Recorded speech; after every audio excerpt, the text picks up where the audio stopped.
Hi everybody and welcome back to the painting channel. Today I'm going to be doing a little watercolor for you. It's all about a moody sky, so let's dive straight in and let's see what goes on.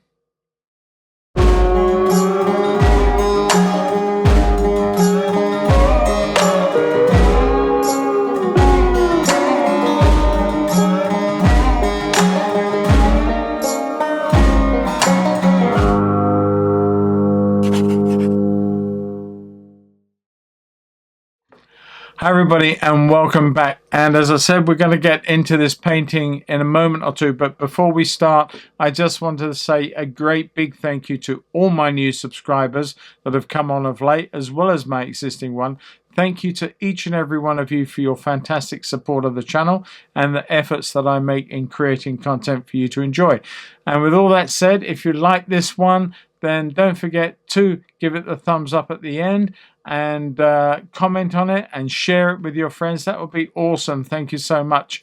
And if you're not a subscriber and you're watching this, then please subscribe to the channel. It doesn't cost you anything, but it really does help me grow my audience. So with that said, if you want a bit more, don't forget there is a live stream every Monday and every Friday at 7 p.m. London time. Tune in, add to the chat if you wish to. You'll be so welcome, and that'll be great. And if you want even more, then don't forget, in the comment section below is my Patreon.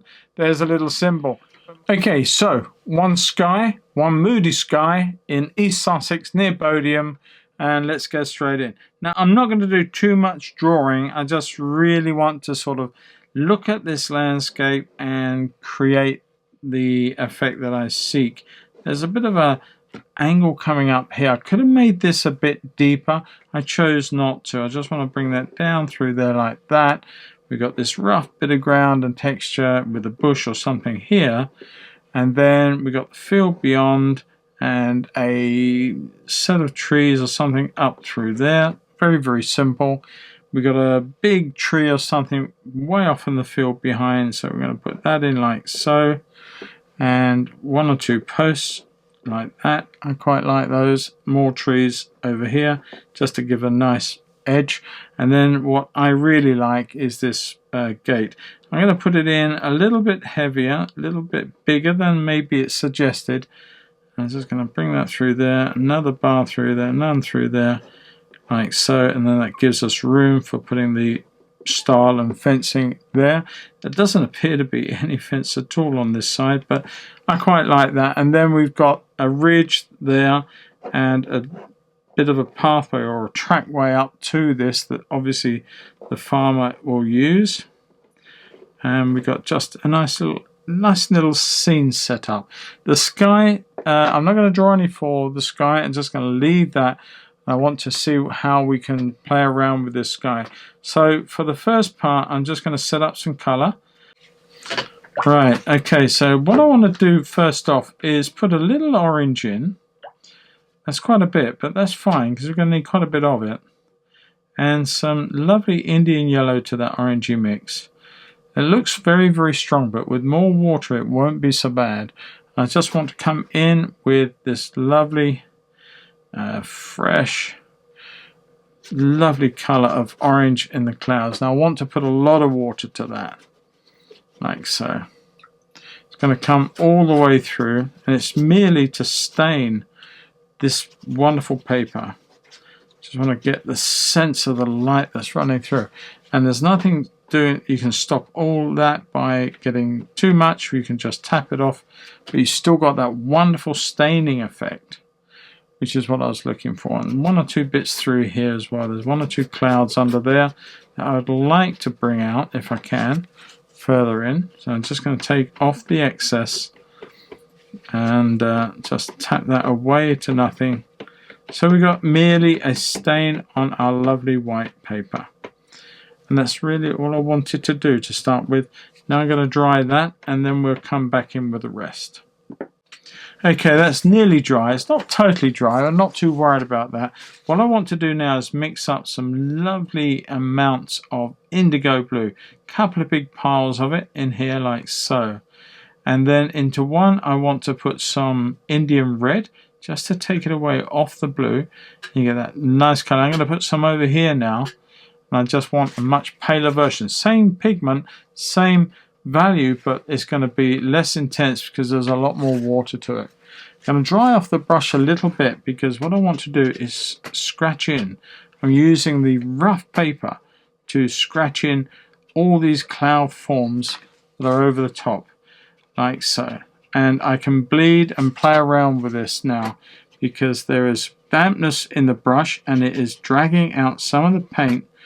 Be a little bit careful. You don't want to go too mad with scratching your brush because you'll ruin the point very, very quickly. Just want to bring some of that down very subtly into the yellows in one or two places. Your sense of the light is coming through them. Just a subtle shift in tint from the yellow to the blues. And that's all I wanted to do. Just maybe take a little bit of that off through there. And a little bit of pigment goes an awful long way when you're trying to be very subtle. So bear that in mind when you're working in this way. But it's just beautiful the way that we can have strong darks, lighter darks.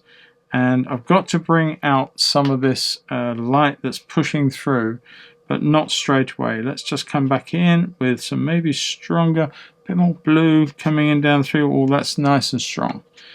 Okay, I'm going to add some ultramarine into that blue, into that reddish color. Just give it that lovely blue sense. Now I don't want it as heavy as it seems, so I'm just going to come back in with some more water.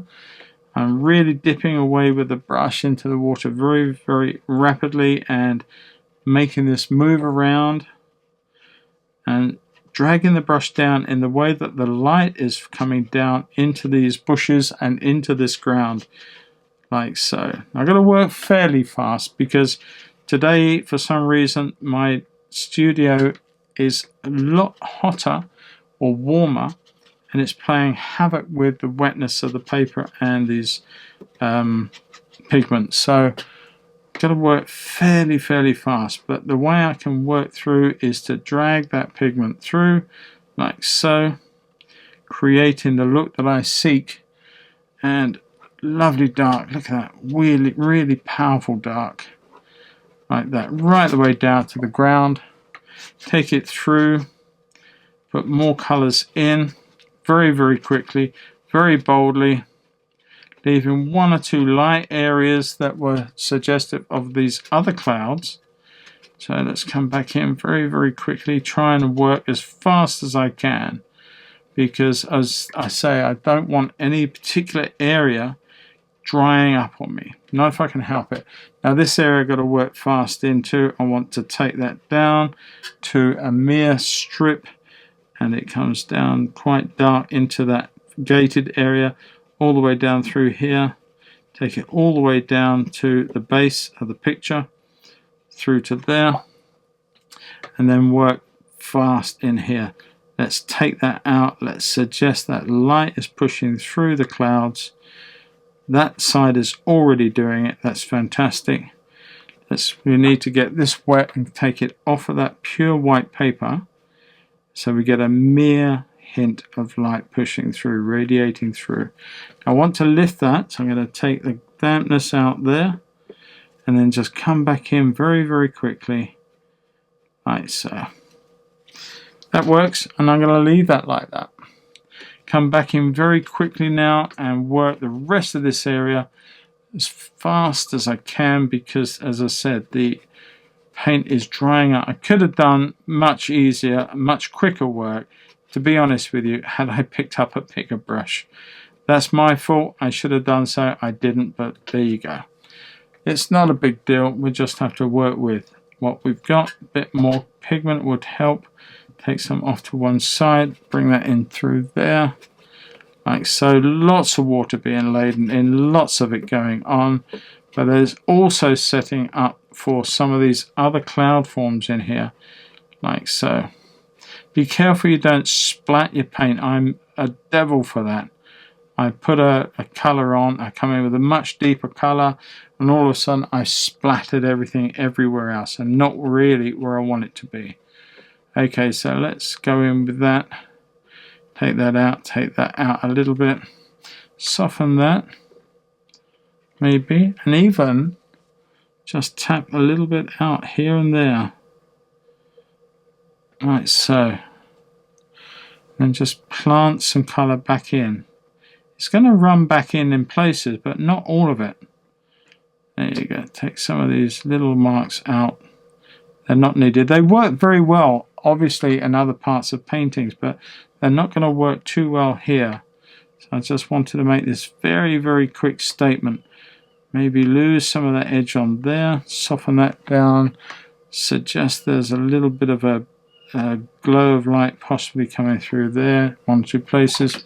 One way to do that is to take the dampness right at the start here, lift, and then make sure you just drag off like so. There's enough of a difference there that will show up. Like so. There you go. Don't overwork it. That's always the problem. Don't overwork it. Drop that out there. Just let that settle down. Bit of an edge there. Let's lose that.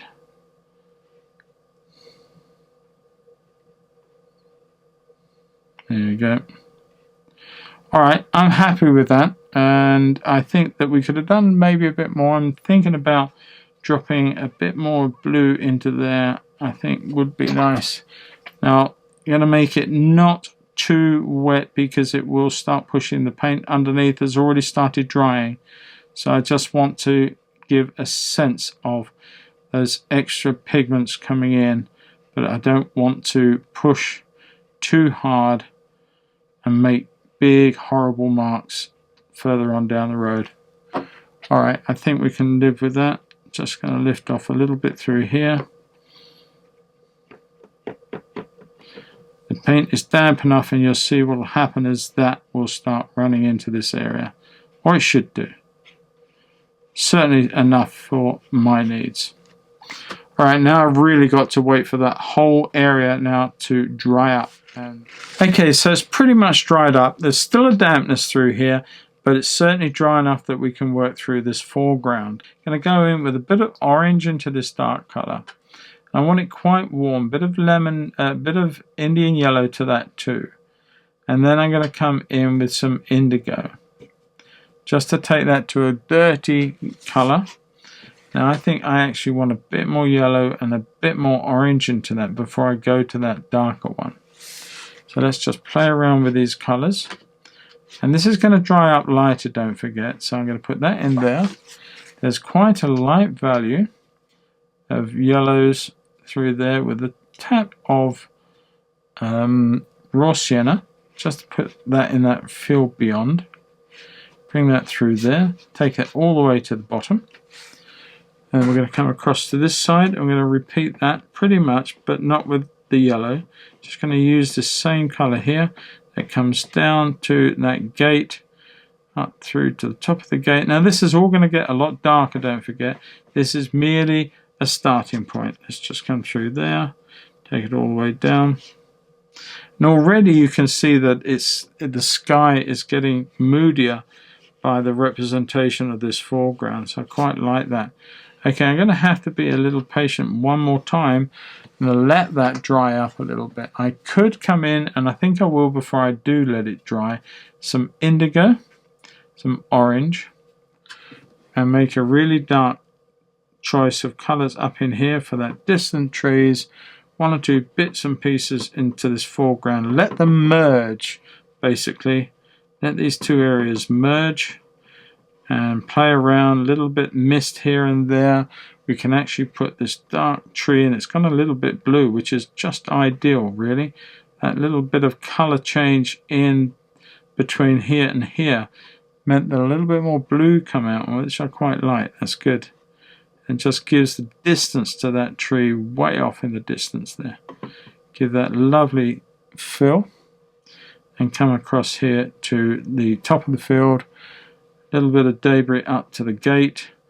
Keep this colour going because there's a lot here. There's this bush which I need to put in, and that's working. And we're going to come in with more colours, so don't think we're going to leave it at that. Just want to put in a set of colour for these trees and stuff back here.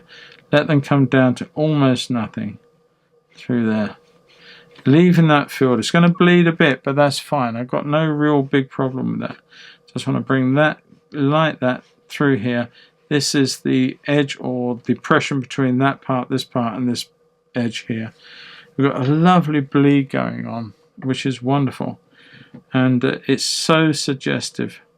Bring that up there and tap that off. Now this is where you can work the positive space against the negative of the sky. You can start suggesting one or two little taps of dark green. They're going to dry up lighter, but they're perfect for setting up sort of rough ground, as it were, grasses and different things. And you can come in with darker ones further on. It's not a big deal. Just little taps. Just suggestive of rough ground, broken grasses, big weedy bits, all this sort of stuff can be done. Maybe through a few through here too, like so. Just breaking up that edge against the skyline, and some down here while we're at it. I quite like that. I like the effect that it's created. Now I'm going to come in with one or two taps of green, just not too many. Just the start or suggestive little bits of rough debris in the passage of trackway up to the gate, and just leave it like that. There's going to be more, but this is just a little soft transition between the two. Okay, I'm going to let that dry up naturally. Okay, so you can see that from the first part to the second part that this has dried up quite light, and it hasn't got the rich intensity that the first one had. So what I've done is I've mixed up my favorite two colors to make a really rich green again, which is indigo and transparent orange. I'm just going to look to where we really have got the darks. That I want to leave as a distance dark. So I'm just going to come in here and I'm just going to suggest that there is a little bit of a front contour line of information. Now I've created another bush or shrub, but I think there is the one behind is just a distance one, and I'm going to leave that in place, and that one right next to it. So I'm going to create that there, and I'm just going to suggest that there are one or two bits and pieces that are growing up like so across it and giving it a more receded appearance. It just looks like it's going further back into the distance, and I quite like that. So I'm going to use some of these colors now. I'm just going to suggest that there is one or two bits and pieces here in the darks right on the top of the ridge like so, and just create a second piece of hill, as it were. And then I want to put in our posts. Now I said they're posts, I think they're posts. I'm going to use them as posts.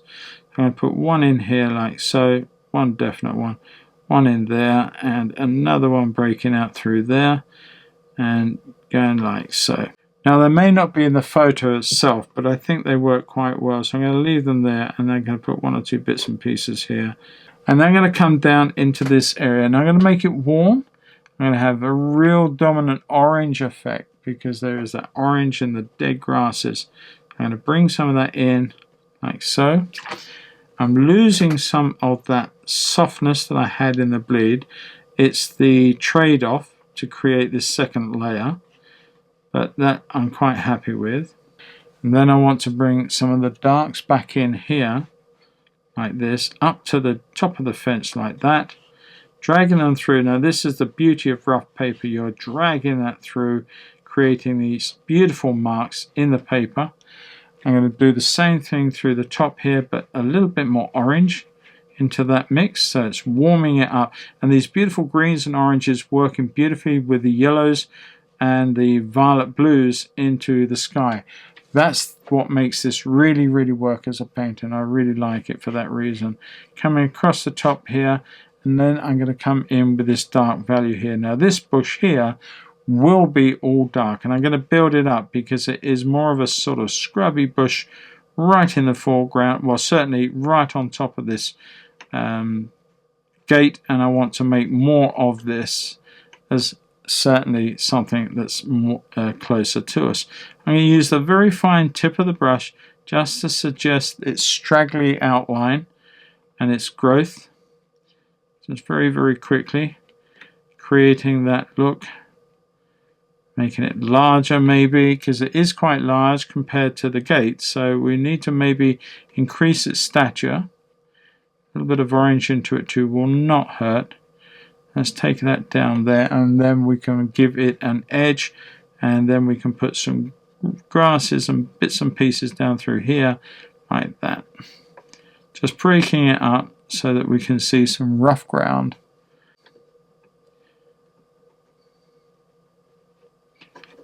And let that fade out into this part here, back into this part of the field, breaking up, leaving little bits of the painting underneath. It's not a big deal. In fact, it works very, very well. Just tapping one or two various marks through here, create an illusion of tufts of grass, rough track, all sorts of things in this part of the field here. I think that works nicely. Just maybe tap that so it becomes together, as it were. One or two extra darks, thin. Try not to overdo it. It's really easy to go too far. But it's just a simple solution to this foreground. And I can go back in and I will just tap in one or two little longer pieces of branch just to give this a bit more realism through there.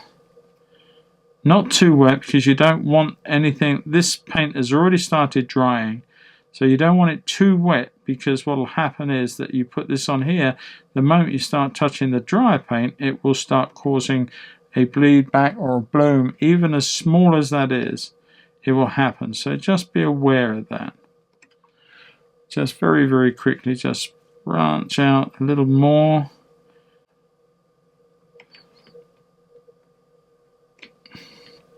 I think we're almost there with this. Just one or two on this side to give it a bit of balance. Like so, like that. Okay. I'm not unhappy with that at all. There's one or two extra long pieces here. Maybe one that is a bit taller and goes up into that background. So while it dissects the two areas, it dissects the eyesight line, the horizon line, and into those trees beyond, and it just creates the illusion of distance by this darker value over the lighter values. Works very, very well. Good trick. Alright, so that pretty much sums that corner up. This is all done. Last job is just make a very dark mix of indigo, bit of orange. Let's come in and let's nail this gate, and everything around it is dry, so I'm quite safe to go in. I'm going to put in a real dark statement. This is pretty much, for me, the sort of highlight of this whole. It just brings everything back together. Now I want to be very careful. I don't want a thick line. I want a very thin line. And this is where a nice tip on your brush will do very, very well. Thank you very much. Through there, and another one there. And then we've got the struts that come this way that tell us it is a gate. Very carefully done. And let's just put in, well, let's put a post in there, and maybe a suggested one there, and we can put in a bit of panel fencing like so, and that disappears down like that. There, as I said, there is nothing the other side. Okay, so it's all done, it's finished. Hopefully it wasn't too long. I won't know until I review the footage, but I hope you got something from it. I'm sure you all did. And if you did and you liked it, then click that like button, click the thumbs up bit, and add your comments below. That'll be fantastic, as I said. And if you're not a subscriber, please don't forget to subscribe. Don't forget the live streams, and don't forget the Patreon. Take a look, there's so much more in there to enjoy. And in the meantime, I'm just going to sign this, tear off for the reveal, and I'll catch each and every one of you next Friday for the next video. I look forward to your company. Heck knows what I'm going to be painting, but I'll do something, I always will. So I'll catch you all then. Enjoy, have a safe week, be good, happy painting. Bye-bye everyone, bye.